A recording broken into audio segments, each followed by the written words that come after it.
So why is Cruel Summer one of Taylor Swift's favorite songs and one of her fans' favorite songs? Hi, my name is Nicole Sophia. I'm a professional singer-songwriter specializing in lyrics, and today I'm going to be teaching you a songwriting lesson by talking you through the lyrics of Cruel Summer by Taylor Swift. Obviously, Taylor came out and announced that Cruel Summer was one of her favorite songs, so that gave it an immediate boost with fans. But if it was a bad song, people wouldn't just rally behind it, right? So today I'm going to be breaking down Cruel Summer by Taylor Swift from specifically a lyrical perspective and talk about why the lyrics are so powerful and why people resonate with it in such a deep way. So with that, let's get into it.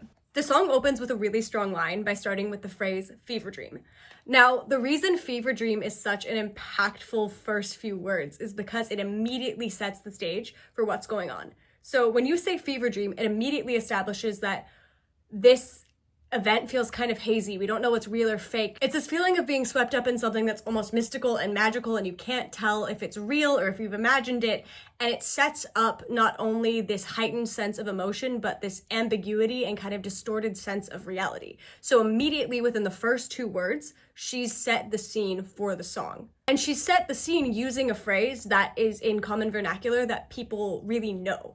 Most people have heard the phrase, like, I used it in a fever dream, like, or, oh, this came to me in a fever dream, right? So she's using a phrase that people already know to establish a feeling of disorienting reality. Not only is she using a phrase that people really know, but the first line is fever dream high in the quiet of the night. One thing about Taylor Swift, well known as being a storytelling songwriter, right? So she is using her words purposefully to set a scene and a feeling. So she's established a feeling in the first two words and she's set the scene. Immediately from there, she goes into a play on words. So it's fever dream high in the middle of the night. You know I caught it. So I caught it like a fever, right?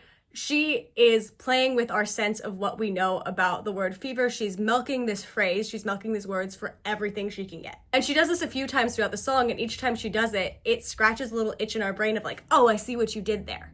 So it's that immediate, engaging, playful, economic, poetic use of language. Skipping over the rest of the first verse, we get to one of the most iconic lines in the pre-chorus, which is, devils roll the dice, angels roll their eyes. What doesn't kill me makes me want you more. So she's using a few distinct tactics here. With devils roll the dice, angels roll their eyes, she's using juxtaposition. So devils and angels inherently go against each other, but then she's also categorizing these people in new and distinct ways. You wouldn't normally think of an angel rolling your eyes, but when you think, what is she really saying when she's saying that? She's saying like devils roll the dice, like bad boys are gonna play their games. Angels roll their eyes, the good girls know what's gonna happen, but yet, when she says, what doesn't kill me makes me want you more, she's saying, I've seen this bad boy pattern. I know what's coming. And she could have just said that, right? But it's not poetic language. And so she's using the juxtaposition of devils and angels. She's using a unique turn of phrase. And again, right here, what doesn't kill me makes me want you more. She's twisting a phrase that we know of, right? What doesn't kill us makes us stronger, and turning it into something new that piques our interest. So she's taking something that our brain is familiar with already as a phrase in the English language, but she's changing it enough that it makes it engaging and interesting, and she's bending it to specifically fit the story she's telling. Then when we get to the chorus, we have some pretty literal language, right? It's new, the shape of your body, it's blue, this feeling I've got. Essentially here, right, she's going from poetic language and metaphor into very clear phrases, but then when you get into the middle of the chorus, you see her bringing back more of that poetic language. One phrase in particular that stands out that people love to belt is no rules in breakable heaven. The phrase breakable heaven is an excellent example of, again, the power of two words. Breakable heaven immediately shows the fragile nature of this love. It is a heavenly love. Love can feel so good, but it can also feel so scary and fragile. And instead of being like, I don't know, this love feels kind of tumultuous and fragile, she said breakable heaven. Which when you normally think of the phrase heaven, you don't think that you could ruin it or break it. It's not only tying back into patterns that she's established before with the angels and the devils and kind of the heavenly biblical imagery, but it's also, again, using two words to describe a very potent and relevant human emotion in a new way. When we get back into the second verse, we see this actually continue with using heaven-like imagery in non-heavenly contexts. So hang your head low in the glow of the vending machine, I'm not dying. Taylor's doing multiple things right there. She's the glow of the vending machine light. When you think about like old biblical art, often people are portrayed with halos behind their head. So the glow of the vending machine light is painting someone in kind of an angelic light. Again, I'm not dying in relation to heaven, hell, devils, angels ties in, but also Taylor's playing on a really common human experience and imagery used around vending machines. People oftentimes interact with vending machines in hospitals when they're sitting waiting for loved ones. So we're saying, in the glow of the vending machine, I'm not dying. It's like calling back this imagery of being in a place where a love or someone you love or a relationship might be on life support. So I'm not dying, but we're needing help, right? So it's calling in this imagery of not only heaven, but it's calling in an imagery of a hospital. We see vending machines all the time in hospital TV shows. If you've ever been in a hospital waiting for a loved one, getting food, like the glow of the vending machine light, when you paint it in that context, really brings in this feeling of waiting to see what's going to happen, being somewhere where something's needing to be doctored or cured or fixed. So not only does it fit in with language that she's already established, but it's bringing in a new concept in language. And she could just say, I don't know if our love is going to survive the night, but that's not the same, and it doesn't tie into the full picture of the song. And that's something she's really good at, is making everything tie into the full picture. Then at the end of the verse, she has, in these trying times, we're not trying. Again, an example of pretty palpable and fun wordplay that keeps us engaged. So when we come into the pre-chorus that happens, she's using metaphor, right? Cut the headlights, summer's a knife, I'm always waiting for you just to cut to the bone. So she's saying, I'm waiting for you to hurt me. She's saying it in a powerful way that's using imagery. So one of the main important things that we want to think about in songwriting is, a lot of the time we're playing with the balance of saying it directly and clearly and using an image to describe it. And that's what Taylor does really well, right? In the chorus, she's being very clear and direct. She said, it's new, the shape of your body, it's blue, this feeling I've got.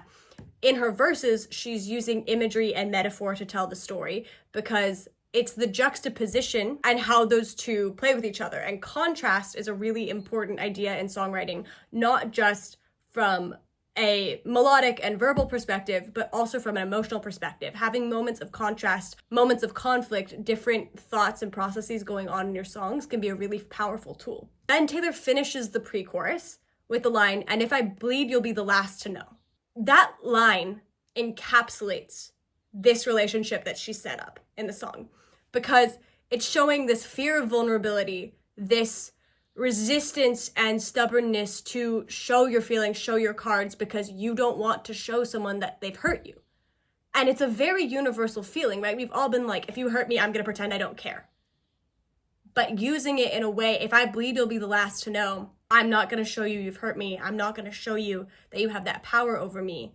Through that image is way more powerful than I don't care, right? Or I'm going to pretend I don't care. It's way more powerful than that. After the next chorus, then we get to the bridge. The bridge is important because, again, like I was saying earlier, the bridge is very straightforward. It doesn't use a lot of metaphor, but it does use a lot of play on words. So the bridge is straightforward. I'm drunk in the back of the car and I cried like a baby coming home from the bar, right? Like, that's telling it like it is. She goes from painting a picture to just being like, actually, I can't pretend anymore. I'm just going to tell you exactly what happened. That I'm fine, but it wasn't true. And then we get to one of the best lines in the song. I don't want to keep secrets just to keep you. That line is amazing for several reasons. One, it again synthesizes a lot of the feelings of the song. But also, this line also shows something that Taylor's done throughout the song of utilizing the same word twice to change the phrase's meaning while also utilizing a common phrase, right? We all know what it means to keep a secret.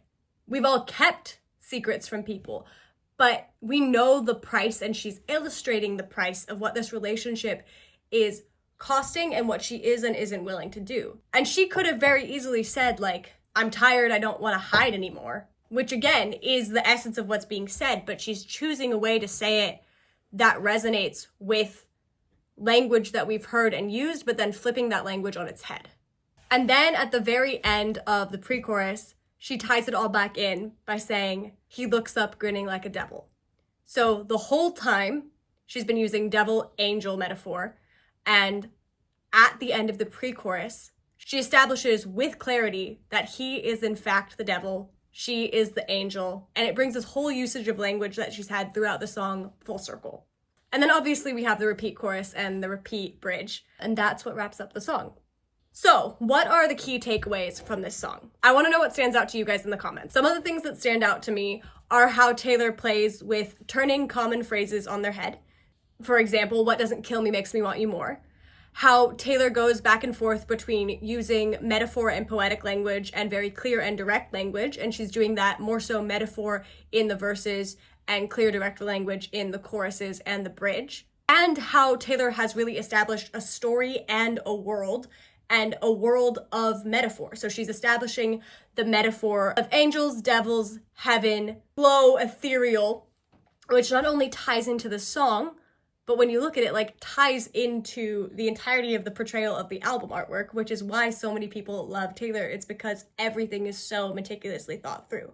So how can you, the person watching this, take your raw feelings and translate them into something powerful, poetic, and iconic in the way that Taylor does? Obviously, that's the eternal question, but my next video is going to be talking through how to take your first draft lyrics and the first feelings and start to mold the kind of raw blurts of feelings that you have into clear storytelling language. In the meantime, if you liked this video, I would really love if you liked and subscribed. I post songwriting videos each week, and I'm also an artist in my own right, and if you love storytelling, lyrically driven music, I really think you should check out my stuff. And if you sign up for my email list, I will actually send you exclusive access to one of the songs on my upcoming album. So I will link my email list, my website, all of my social media, streaming services, all of that good stuff below. And if you feel like subscribing to my Patreon to have access to even more exclusive behind the scenes and songwriting content, I will also link that for you. Thank you so much for being here. Comment below what stands out to you the most about this song and what songs you'd like to hear next. And I look forward to seeing you again soon. Thanks so much.